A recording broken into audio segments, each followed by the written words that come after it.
Everyone, মই আলফুল চেতিয়া আৰু Assamese baby care চেনেলটোলৈ আপোনালোক সকলোকে স্বাগতম জনাইছোঁ। আজি মই মোৰ শিক্ষকতা জীৱনৰ এক অভিজ্ঞতা আপোনালোকৰ লগত শ্বেয়াৰ কৰোঁ বুলি ভাবিছোঁ।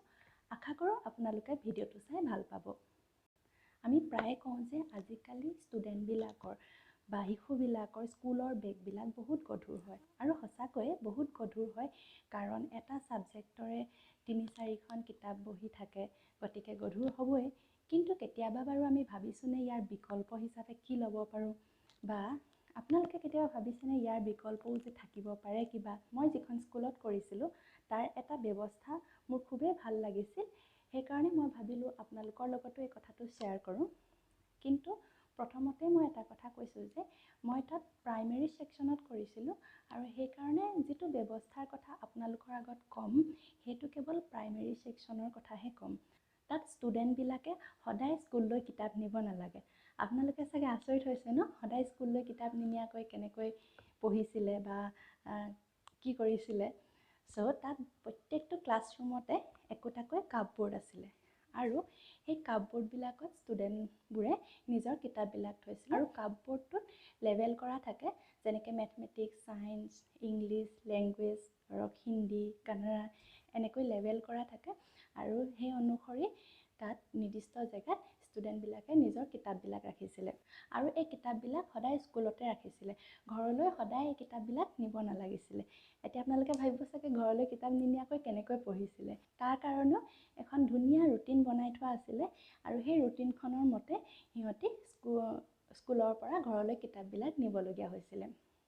ধৰক তাত সোমবাৰৰ পৰা শুক্ৰবাৰলৈকে ক্লাছ হয়, শনিবাৰে আৰু দেওবাৰে যিহেতু বন্ধই থাকে চবতে। এখন ৰুটিন আছিলে আৰু সেই ৰুটিনখন ক্লাছৰুমতো থাকে আৰু ষ্টুডেণ্টৰ ঘৰতো থাকে।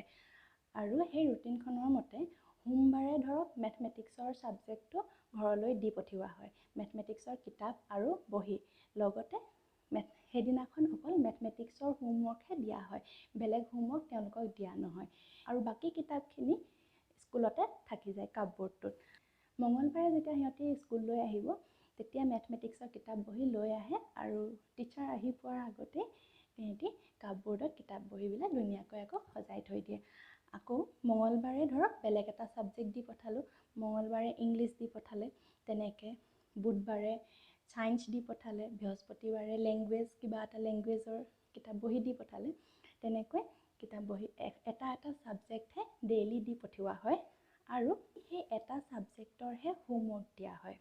ইয়াৰ ফলত কি হয়, শিশুবিলাকৰ স্কুলৰ বেগৰ ওজনটোও কমি যায় আৰু যিটো পঢ়াৰ প্ৰেছাৰ, সেই প্ৰেছাৰটোও কমি যায়, কাৰণ এদিনত এটা ছাবজেক্টৰহে হোমৱৰ্ক দিয়া হয়। এতিয়া আমাৰ প্ৰায়বিলাক স্কুলত কি কৰা হয়, এদিনতে মেথমেটিক্সৰো কেইটামান হোমৱৰ্ক দিলে, ছায়েন্সৰো হোমৱৰ্ক দিলে, ইংলিছৰো হোমৱৰ্ক দিলে।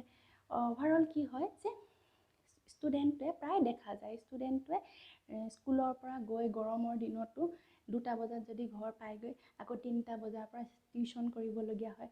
ক্লাছ 1-2ৰ পৰাই টিউশ্যন কৰা দেখা যায় আজিকালি। টিউশ্যন কৰে আৰু ইমান স্কুলত গোটেই দিনটো পঢ়ি আহে, তাৰপিছত আকৌ 3টামান বজাৰ পৰা টিউশ্যন কৰে, কাৰণ হোমৱৰ্ক এগালমান থাকে, তাৰপিছত আকৌ ৰাতি পঢ়ে। ইমানখিনি পঢ়াৰ পিছত সিহঁতি মানে কি পঢ়ে মনত নাথাকে।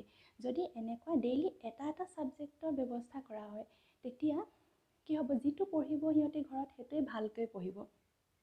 আৰু এনেকুৱা নহয় যে এই ছিষ্টেমটো কৰাৰ কাৰণে চিলেবাছ কমপ্লিট নহৈছিলে বা পঢ়াত কিবা দিগদাৰ হৈছিলে। চিলেবাছখনো ইমান ধুনীয়াকৈ, গোটেই বছৰটোৰ চিলেবাছখন ইমান ধুনীয়াকৈ বনোৱা হয় যে বছৰটোৰ ভিতৰত চিলেবাছ কমপ্লিট হ'বই। ক্লাছ 1ত 12টা ক্লাছ ছেকশ্যন আছিলে আৰু ক্লাছ 2তো 12টা ছেকশ্যন আছিলে। আৰু এনেকুৱা নহয় যে 12টা ছেকশ্যনত মানে কিতাপ দিওঁতে কিতাপ ঘৰলৈ পঠাওঁতে কিবা খেলি মেলি হৈছিলে বা কিবা। প্ৰত্যেকটো ছেকশ্যনতে যদি সোমবাৰে মেথমেটিক্স পঠাইছোঁ তেন্তে মেথমেটিক্সৰ কিতাপ বহিয়ে পঠিওৱা হয়, মঙলবাৰে যদি ছায়েন্স পঠাইছোঁ তেন্তে প্ৰত্যেকটো ক্লাছৰ ষ্টুডেণ্টৰ ঘৰলৈ ছায়েন্সৰ কিতাপ বহিয়ে ঘৰলৈ পঠিওৱা হয়। প্ৰত্যেকটো ক্লাছৰুমতে মানে একেখন ৰুটিনে ফ'ল' কৰা হৈছিল।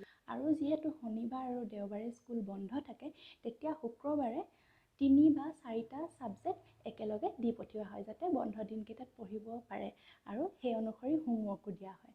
বা সপ্তাহটোৰ মাজত যদি কেতিয়াবা কিবা বন্ধ থাকে, ধৰক কিবা ফেষ্টিভেলৰ বন্ধ থাকিলে বা কিবা কিবি এদিন যদি বন্ধ থাকে, তেতিয়া বন্ধৰ আগদিনাখন যিকোনো দুটা ছাবজেক্ট দি পঠিওৱা হয়, যাতে বন্ধ দিনাখনো এটা বেলেগ ছাবজেক্ট পঢ়িব পাৰে। মই ভাবোঁ এই ব্যৱস্থাটো বহুত সুন্দৰ হয় আৰু ষ্টুডেণ্টবিলাকে বহুত এনজয় কৰে, আৰু ইয়াৰ ফলত ষ্টুডেণ্টবিলাক বহুত ৰেছপনচিবলো হয়। কাৰণ মই নিজে দেখিছোঁ যে ষ্টুডেণ্টবিলাকে ৰাতিপুৱা আহি পিনি কাপবৰ্ডত ধুনীয়াকৈ কিতাপবিলাক থৈ দিয়ে। ইমান সৰু সৰু ল'ৰা ছোৱালীবিলাক, ক্লাছ 1-2 ল'ৰা ছোৱালীবিলাকে ইমান ধুনীয়াকৈ থ'ব জানে। তাৰপিছত আকৌ যেতিয়া ক্লাছটো ষ্টাৰ্ট কৰিব হয়, তেতিয়া যিটো ছাবজেক্টৰ ক্লাছ ষ্টাৰ্ট হ'ব, সেই ছাবজেক্টটো ষ্টাৰ্ট কৰাৰ আগত টিচাৰে কৈ দিব যে এই ছাবজেক্টটো ডিষ্ট্ৰিবিউট কৰা। তেতিয়া সিহঁতি ধৰক মেথমেটিক্স পঢ়াব, মেথমেটিক্সৰ কিতাপ লগৰখিনিৰ মাজত ডিষ্ট্ৰিবিউট কৰি দিব, যিকোনো 2জন বা 3জন তেনেকৈ। তাৰপৰা আকৌ সেই ছাবজেক্টটো পঢ়াই হোৱাৰ পিছত আকৌ আমি যিকোনো 2জন বা 3জনক কালেক্ট কৰিবলৈ কওঁ, কিতাপ বহীখিনি কালেক্ট কৰি আকৌ ধুনীয়াকৈ কাপবৰ্ডত সিহঁতি সজাই থৈ দিয়ে। চ' ইয়াৰ পৰা সিহঁতি এটা ৰেছপনচিবিলিটি শিকে, কেনেকৈ নিজৰ কিতাপ বহীবোৰ ধুনীয়াকৈ থ'ব পাৰে। আৰু মই যিমান দিন চাকৰি কৰিলোঁ তাত, মানে কোনোদিনেই নেদেখিলোঁ যে কোনোবা ষ্টুডেণ্টে কাৰোবাৰ কিতাপ বহী বেয়া কৰিছে। স্কুলত তেনেকেই কিতাপ বহীবিলাক থাকে, আৰু টিচাৰ আহি পোৱাৰ আগতেই সিহঁতি স্কুল পায়হি, তথাপিও মানে সিহঁতি কাৰো কিতাপ বহী বেয়া নকৰে। সিহঁতি টিচাৰ আহি পোৱাৰ আগতেই কিতাপ বহীবিলাক ধুনীয়াকৈ কাপবৰ্ডত থৈ দিয়ে। চ' মই ভাবোঁ এই ছিষ্টেমটো বহুত ভাল হয়। আৰু অসমতো যদি ক'ৰবাত তেনেকুৱা ছিষ্টেম আছে কোনোবা স্কুলত, মই নাজানো, কাৰণ যিহেতু মই চৰকাৰী স্কুলত পঢ়িছিলোঁ আৰু আমাৰ স্কুলবিলাকততো এইটো ছিষ্টেম নাই, সেইটো কথা জানো। বাকী যদি প্ৰাইভেট স্কুল ক'ৰবাত আছে আপোনালোকে জনাব। আৰু আপোনালোকে কি ভাবে বাৰু এই ছিষ্টেমটো কেনেকুৱা, ভাল হয়নে? মই মাত্ৰ মোৰ ব্যক্তিগত অভিজ্ঞতাটোহে শ্বেয়াৰ কৰিছোঁ। আপোনালোকে যি ভাবে এই ব্যৱস্থাটোৰ ওপৰত ভাল হয় বা সুবিধাজনক, যি ভাবে আপোনালোকে প্লিজ কমেণ্ট কৰি জনাবচোন। আপুনি যদি মোৰ ভিডিঅ' প্ৰথমবাৰৰ বাবে চাইছে, প্লিজ চেনেলটো ছাবস্ক্ৰাইব কৰি দিব, আৰু লগতে লাইক, শ্বেয়াৰ আৰু কমেণ্ট কৰিব। Thank U.